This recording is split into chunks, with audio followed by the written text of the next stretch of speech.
setia Radio Suara Nusantara. Apa kabar kalian semua? Semoga selalu sehat, semangat, dan penuh inspirasi. Senang sekali saya bisa menemani kalian kembali dalam program Cerita Budaya. Nah, pada kesempatan kali ini saya akan membawakan sebuah legenda terkenal dari Sumatera Utara, tepatnya dari kawasan Danau Toba. Nah, cerita ini dikenal dengan nama legenda Batu Gantung. Yuk kita simak bersama. Alkisah di sebuah desa terpencil di pinggiran Danau Toba, Sumatera Utara, hiduplah sepasang suami istri dengan seorang anak perempuannya yang cantik jelita bernama Seruni.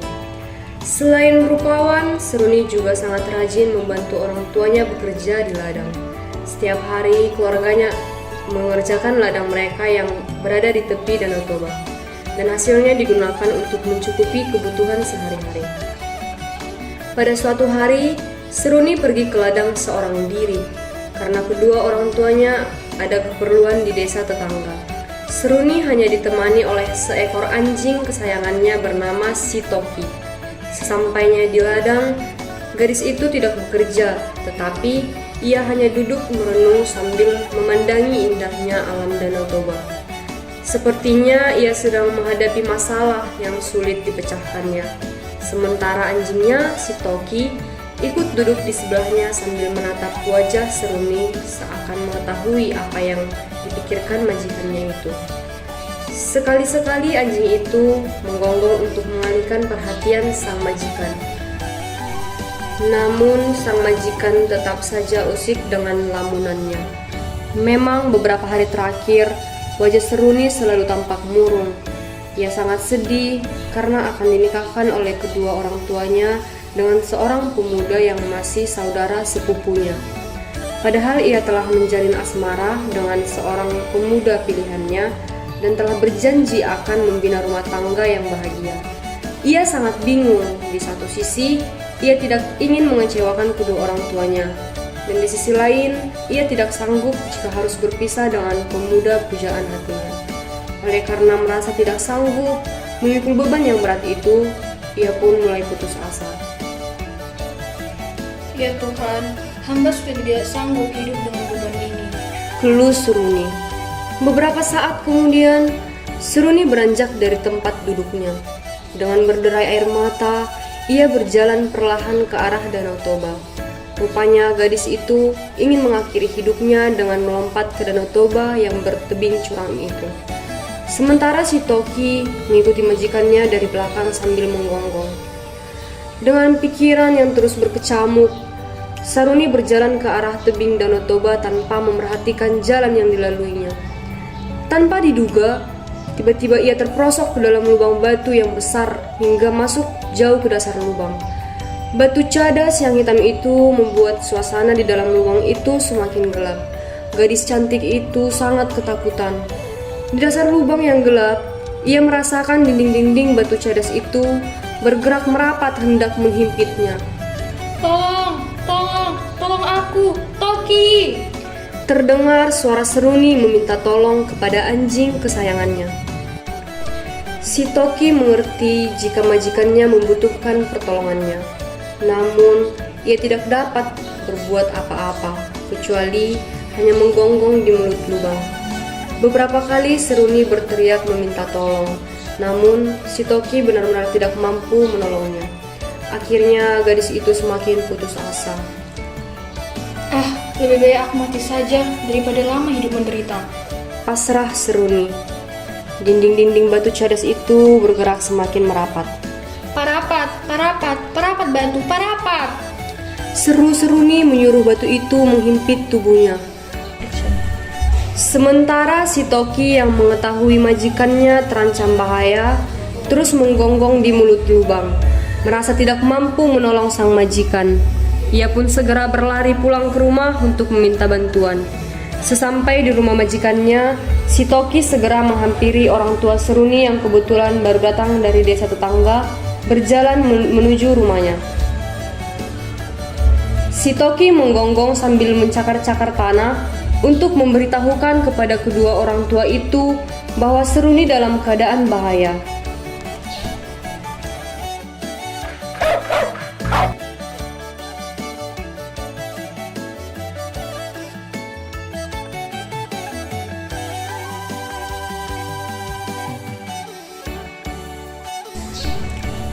Toki, mana Seruni?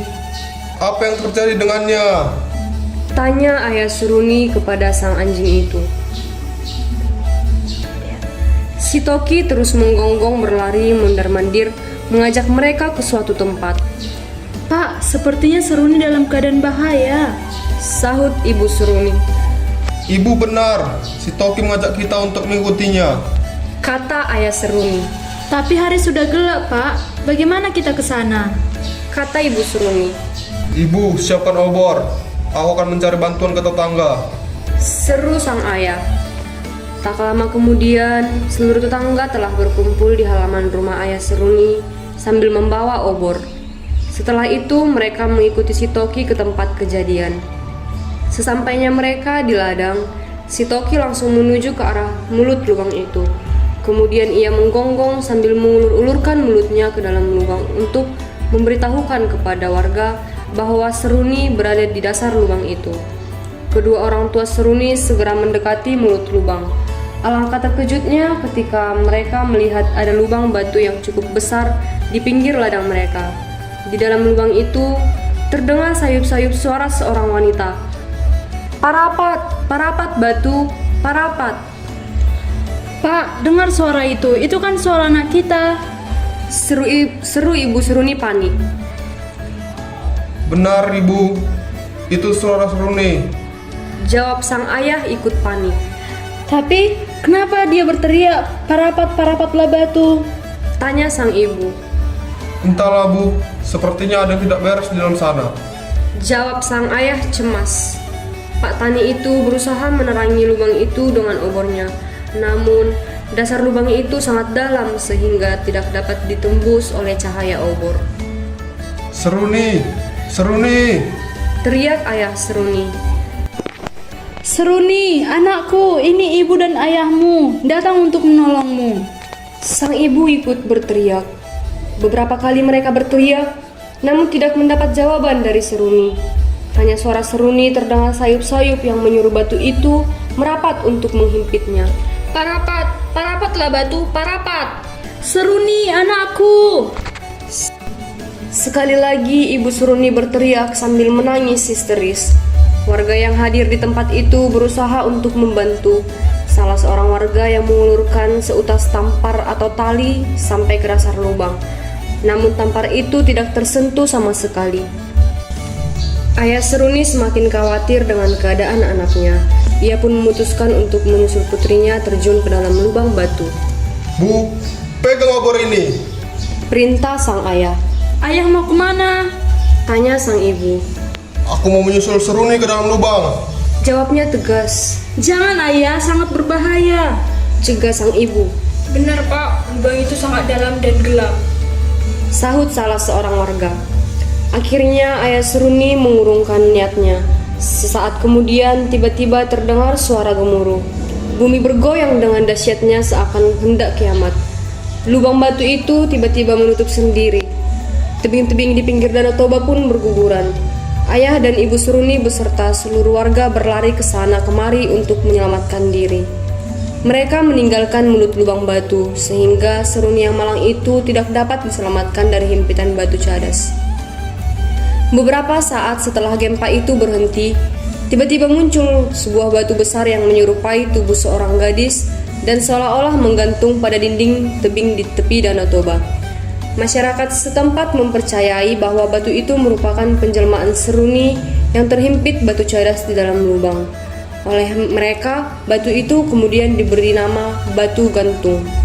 Beberapa hari kemudian, tersiarlah berita tentang peristiwa yang menimpa gadis itu. Para warga berbondong-bondong ke tempat kejadian untuk melihat batu gantung itu. Warga yang menyaksikan peristiwa itu menceritakan kepada warga lainnya bahwa sebelum lubang itu tertutup terdengar suara parapat, parapat batu, parapatlah. Oleh karena kata parapat sering diucapkan orang dan banyak yang menceritakannya, maka pekan yang berada di tepi Danau Toba itu kemudian diberi nama Parapat. Parapat kini menjadi sebuah kota kecil salah satu tujuan wisata yang sangat menarik di Provinsi Sumatera Utara, Indonesia. Pendengar setia Radio Suara Nusantara, Demikianlah kisah tentang legenda batu gantung dari Danau Toba. Sebuah cerita penuh haru tentang seorang gadis bernama Seruni yang terjebak di antara cinta, tradisi, dan kewajiban keluarga. Nah, adapun amanat yang dapat kita ambil dari cerita ini adalah hidup memang sering menghadapkan kita pada pilihan yang sulit. Namun, segala permasalahan sebaiknya diselesaikan dengan hati yang tabah, bukan dengan keputusasaan.